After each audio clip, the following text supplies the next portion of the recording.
ये फिल्म एक सच्ची कहानी पर बनाई गई है। शुरू में ये बताया जाता है कि जून 1940 में जर्मन ने फ्रांस पर कब्जा किया। बेसिकली इस फिल्म की कहानी एक किरदार एवन रिहॉन से स्टार्ट होती है, जो कि गाड़ी में जा रहा होता है और पीछे आने वाले कैनन के सोल्जर इस आदमी को इन्वेस्टिगेशन के लिए ले जाते हैं। वो लोग समझते हैं कि ये वॉर सेलर है, उसे जाने दिया जाता है। गाड़ी लेकर वो ऐसी जगह जाता है जहाँ बहुत से एयरप्लेन्स खड़े होते हैं और वहाँ एक रूम में एंटर हो जाता है। वहाँ एक आने वाला ऑफिसर बताता है कि जंग खत्म हो गई है और इंग्लैंड में मरने से बेहतर है तुम फ्रांस में रहो। ये कहकर वो चला जाता है। वहाँ पास खड़े कुछ जर्मन के ऑफिसर पायलट ऑफिसर्स बात कर रहे होते हैं। जैसा कि वो कहते हैं कि प्लान्स हमारे पहले से ही तैयार हैं। पहली बात, हम रॉयल एयर फोर्स को तबाह कर देंगे। फिर पास खड़े एक एयरप्लेन में एवन जाकर बैठ जाता है और उसको ले जाता है। पायलट ऑफिसर उसको रोकने के लिए भागते हैं, लेकिन एवन चला जाता है। नेक्स्ट सीन में पायलट ऑफिसर ऑफिस की जगह दिखाई जाती है जहाँ एयर अटैक्स हो रहे होते हैं। इस तरह ये स्क्वाड्रन 3 और 3 के पॉलिश पायलट्स होते हैं जो कि रॉयल एयर फोर्स को ज्वाइन करते हैं और इस तरह फॉरेन स्काइज के लिए जंग लड़ रहे होते हैं। एवन के पहुंचने पर इसके साथी इसको बताते हैं कि हमने जंग को जारी रखा जब तक तुम वहाँ रहे। एवन कहता है कि तुम इनको मेरे बगैर खत्म नहीं कर सकते और मुस्कुराने लगता है। नेक्स्ट सीन में पायलट ऑफिसर चीफ मार्शल को बताता है कि हम बॉम्बर्स नहीं हैं बल्कि फाइटर पायलट्स हैं।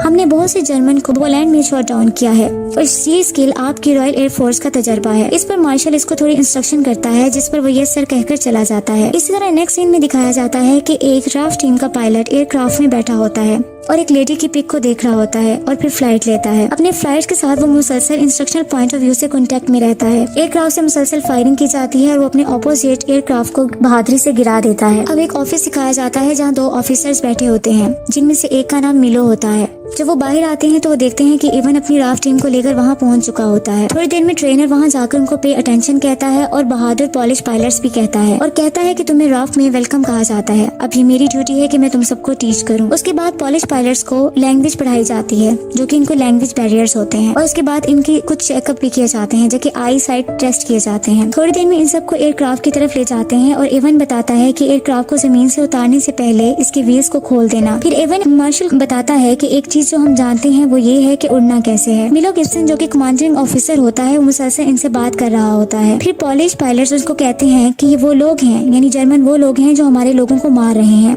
और हम कुछ नहीं कर रहे हैं। और वो आवाज लगाता है जैसे कि मेरी बीवी और एक छोटी लड़की। मिलो इनकी बातें सुनकर बहुत गुस्से में आ जाता है और कहता है कि मैं जानता हूँ कि तुम अच्छे तरीके से फ्लाइट ले सकते हो, लेकिन तुम्हारे अंदर दूसरे एट्रीब्यूट्स भी अहम हैं जो कि लाजमी होने चाहिए, जैसे कि यूनिटी और डिसिप्लिन। सिर्फ इन्हीं तरीकों से एक जेंटलमैन हम जीत सकते हैं। ये कहकर मिलो ऑफिस में चला जाता है और अंदर जाने के बाद अपने बड़े ऑफिसर को बताता है कि इनके कुछ इश्यूज आ रहे हैं जैसे कि एरोगेंस, इररिस्पांसिबिलिटी, डिसिप्लिन इश्यूज आ रहे हैं। इस पर वो ऑफिसर कहता है कि तुम कमांडर हो जिसको तुम्हें मैंने हर रिस्पॉन्सिबिलिटी दे दी है, इसलिए तमाम ऑपरेशन में तुम पर छोड़ रहा हूँ और मैं तुम पर रिलाई करता हूँ और तुम रिस्पॉन्सिबल हो गए। मिलो बाहर आता है और वो आकर इवन से पूछता है कि कोई प्रॉब्लम तो नहीं है। उस पर इवन बताता है कि वही मसले हैं जैसे स्पीड और वर्किंग इन रिवर्स। वो सब देखते हैं कि एयरक्राफ्ट बुरे तरीके से लैंड होता है और वो भागते हुए एयरक्राफ्ट की तरफ जाते हैं। वो देखते हैं कि एयरक्राफ्ट मिट्टी से भर जाता है जबकि इसमें से निकलने वाला पायलट कहता है कि ये सब व्हील्स की वजह से हुआ। एक्चुअली यहाँ ये दिखता है कि ये सब एयर वार जर्मन्स के अगेंस्ट प्रैक्टिस कर रहे होते हैं जो कि इन्होंने वहाँ वार करनी होती है, जबकि दूसरी तरफ जर्मन्स को दिखाया जाता है जो कि पायलट ऑफिसर्स होते हैं और वो ये कहते हैं कि रॉयल एयर फोर्स की लास्ट 2 वीक से अपनी ताकत खो रही है और हम इस एयरफील्ड्स में उतर रहे हैं जहाँ अभी हम बॉम्ब गिरा रहे हैं और वो अपने आप को विक्टर्स कहते हैं। इस तरह वो हवा में उड़ने वाले एयरक्राफ्ट को देखते रहते हैं, जबकि दूसरी तरफ दिखाया जाता है कि मिलो अपने पॉलिश पायलट्स को इंस्ट्रक्शन दे रहा होता है और इसी तरह जो लेडीज पायलट्स हैं वो लोकेशन को आइडेंटिफाई कर रही होती हैं। हवा में एयरक्राफ्ट के थ्रू जर्मन से जंग होती है। मिलो गिब्सन जल्दी से बैक होम की कमांड करता है, ये कहकर कि ये एक ऑर्डर है। जर्मन के कुछ जहाजों को गिरा दिया जाता है। अब पॉलिश फाइटर्स लैंड करते हैं और देखते हैं कुछ पायलट्स की डेथ हो गई है जो कि जर्मन्स होते हैं। इवन जब लैंड करता है तो वो एक कपड़ा लेकर उन जर्मन्स की डेड बॉडीज पर डाल देता है, ये कहकर कि ये हम भी हो सकते थे। लेकिन दूसरा पायलट कहता है कि ये भी तुम्हारे साथ ऐसा ही करेंगे जैसा तुम इनके साथ अच्छा कर रहे हो। इस पर वो आइवन को कहता है कि तुम हाफ स्विस हो जिसकी वजह से तुम्हारे अंदर जर्मन्स के लिए हमदर्दी है और इस तरह वो ये कहता है कि हम यहाँ जर्मन्स को मारने आए हैं ना कि इनके लिए दुआ करने। ये कहकर वो चला जाता है। अब मिलो एक दोबारा मीटिंग अरेंज करता है और सबको बताता है कि हम अपने दुश्मन को शूट करने जा रहे हैं और तुम सबको स्ट्रिक्टली सब चीजों को फॉलो करना है। इस पर बड़ा ऑफिसर एक मैसेज पढ़कर सुनाता है और वो कहता है कंग्रेचुलेशंस 303 स्क्वाड्रन्स। फिर इनको कहता है कि तुम्हें कल से मुकम्मल तौर पर ऑपरेशन के लिए तैयार रहना है। इवन कहता है कि हम कल से ऑपरेशन पर होंगे। इस पर सब खुशी से एक दूसरे को गले मिलते हैं। अब ट्रेनिंग के लिए सब चले जाते हैं और तमाम अपना यूनिफॉर्म भी पहन लेते हैं। नेक्स्ट डे ऑपरेशन स्टार्ट हो जाता है और लेडी पायलट्स अपनी ऑफिसर अपनी ड्यूटी संभाल रही होती हैं। फाइटर पायलट्स की एयरफील्ड पर दूसरी फोर्स की तरफ से बम्बार्डमेंट स्टार्ट हो जाती है, लेकिन सब कामयाबी से फाइट करते हैं और दोबारा एयर अटैक्स शुरू हो जाते हैं। फिर दिखाया जाता है रॉयल एयरफोर्स टीम आपस में कांटेक्ट में रहती है। इस लड़ाई में रॉयल एयरफोर्स का पायलट एक उड़ते हुए एयरक्राफ्ट को जो कि जर्मन का होता है उसको मार गिराता है, जबकि दूसरी तरफ मिलो को इवन कहता है कि तुम जानते हो कि मैं बेस्ट हूँ। अभी वो ये बता रहा होता है कि इवन का दोस्त आ जाता है, जिसे लेकर वो रॉयल एयरफोर्स टीम की तरफ ले जाता है और कहता है कि देखो कौन आया है। सब उसे खुशी से गले मिलते हैं और इस तरह इवन बाहर आता है तो इसे एयरक्राफ्ट के मुतालिक एक आदमी के थ्रू बताया जाता है। वो आदमी से बताता है कि एरोप्लेन में गन कैमरास को इंस्टॉल कर दिया गया है और ये आपका ही आइडिया था। ये वाली गन्स 150 यार्ड से रिहार्मोनाइज्ड कर दी गई हैं, तकरीबन 137 मीटर्स पर। लेकिन इसका ये मतलब है कि आपको रियर क्लोज रहना पड़ेगा एक फासले पर और फिर इसको हिट करना होगा। ये इतना ही सही होगा जितना कि एक कैनन होती है बरतानिया के लड़कों के मुताबिक। रॉयल एयरफोर्स टीम की अगली सुबह ग्रुप फोटो ली जाती है कि अचानक से सायरन बजने लग जाता है और अनाउंसमेंट होती है कि टीम अपनी एयरक्राफ्ट की तरफ जल्दी से भागें। ऑपरेशन शुरू होने का वक्त आ गया है और सब फ्लाइट लेते हैं और एयरक्राफ्ट के थ्रू फायरिंग शुरू हो जाती है,